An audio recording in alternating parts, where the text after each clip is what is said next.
Hello and welcome to this very special edition of Bondi Snapshot. We're coming up to October when Bondi gets overtaken by 500,000 people for the very special Sculpture by the Sea. And this year marks the 20th anniversary. Today we're joined by its very amazing founder, David Handley.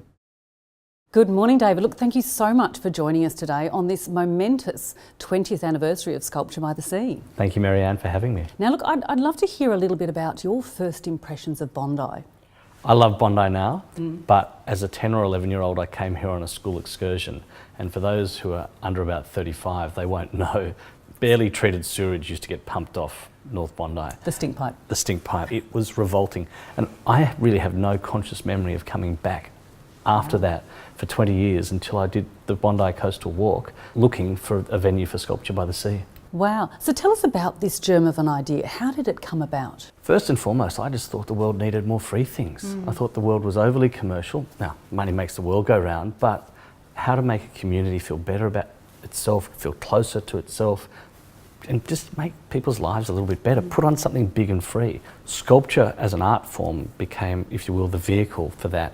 Part of the idea was that I wanted to help facilitate artists and their dreams and their stories, and that's a big part of what we do with Sculpture by the Sea. How many people does it bring to Bondi every year? It varies from about 460 to 540,000 people. That's 500,000 people, isn't it? That's pretty insane. You were saying, what did your mum say about house prices and Sculpture by the Sea? Well, she said no one knew of the Bondi Coastal Walk, and so mothers being mothers, she attributes Bondi's house price rises to Sculpture by the Sea. So what you're actually saying is the price rises we've had over the last 20 years have been down to Sculpture by the Sea? Not exactly. I think there's been a housing boom across Sydney, but certainly it might have tweaked it just a little bit. Well, obviously there's been some other incredible developments that have all helped shape Bondi and bring it into this amazing place it is now. I think the one that really kick-started it was icebergs.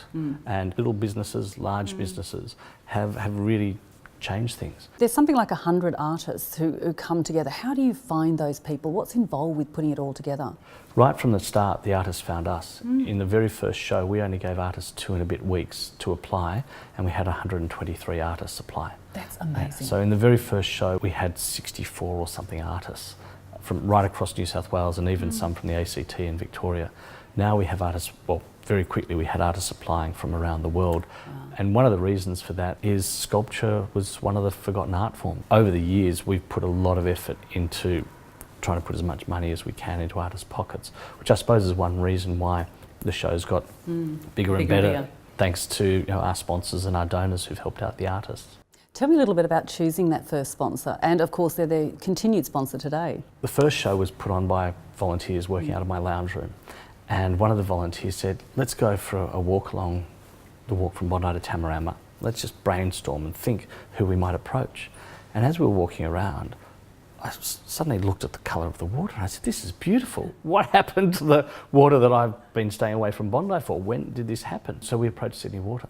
They said yes in an instant, and they've been with us ever since. How many people are involved with putting it together now? 12, 13 of us full-time. There's hundreds of volunteers when the exhibition's on, because we have a schools program with 2,700 students come from all over New South Wales and the ACT. There's even a school that comes from Victoria every year. Wow. We're developing a literacy program where by describing a sculpture, you're helping students who've got comprehension issues. Another aspect that we've put a lot of effort into, but we want to do more, is our access and inclusion program for people with disabilities. So we have free tactile tours, for example, and we work closely with the Wairoa School. Fantastic, which is of course one of my big special things close to my heart. So look, it's expanded enormously, and tell us about how many years ago you went across to Perth, to Cottesloe? In about 2003, 2004, one of our Sydney sponsors said, we love what Sculpture by the Sea does for Sydney. Would you like to go to Perth? I approached the mayor in 2004 or so. In 2005, we were on in Cottesloe, and it's grown to be a huge show. We have an estimated 220, 240,000 people turn up over the 18 days. How did Denmark come about? Now that's interesting, Denmark. Crown Prince Frederik went back to Denmark and said to people, I've just seen this exhibition, we've got to do it. I wrote a letter saying, oh, this would be super, and with a wedding present, didn't hear back. Then I wrote through diplomatic channels, knowing that that would definitely get to the Crown Prince and the Crown Princess. And then one night, I get a late night email. Sorry we haven't been in touch for about 5 years, But Crown Prince Frederick's coming to lunch next week and he wants to know how we're going with the idea of sculpture by the sea. Are you still interested? Then the city of Aarhus really embraced it. There have been 4 exhibitions there, which has been absolutely wonderful and became Europe's largest sculpture exhibition, held every 2 years. So look, there's been some amazing sculptures over the years. Tell us a few of the highlights and what people do to get those spots. For many people, one of the highlights was Lucy Humphrey's Horizon, the orb that turned the world upside down. That was spectacular. 2 years ago, the Cave Urban Tower that was installed on the lookout at the end of Marks Park, that was absolutely spectacular.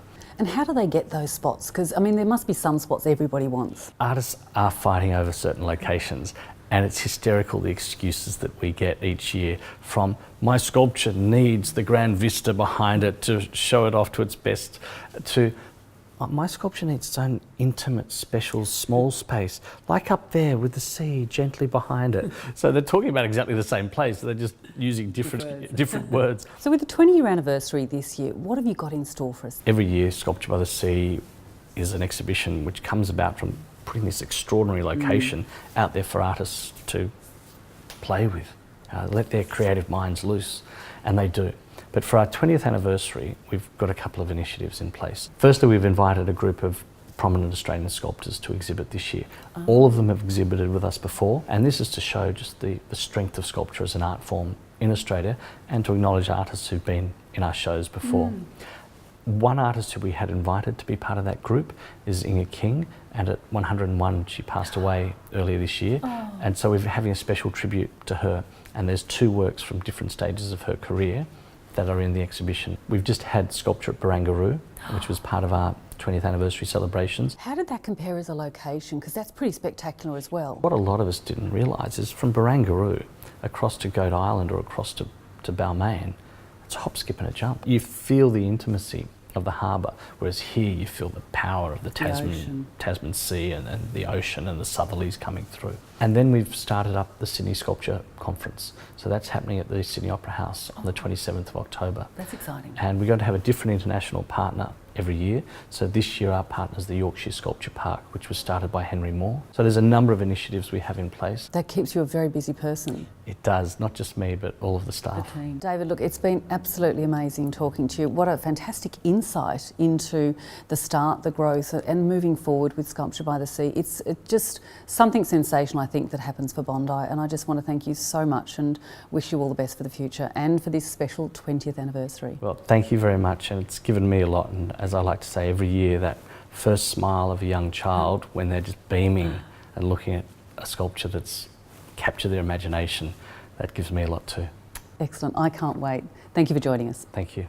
That was such an exciting interview with David Handley. It was amazing, some of the insight on what goes into putting it all together. I'm really looking forward to getting out there for the 20th anniversary of Sculpture by the Sea. Look forward to seeing you all there.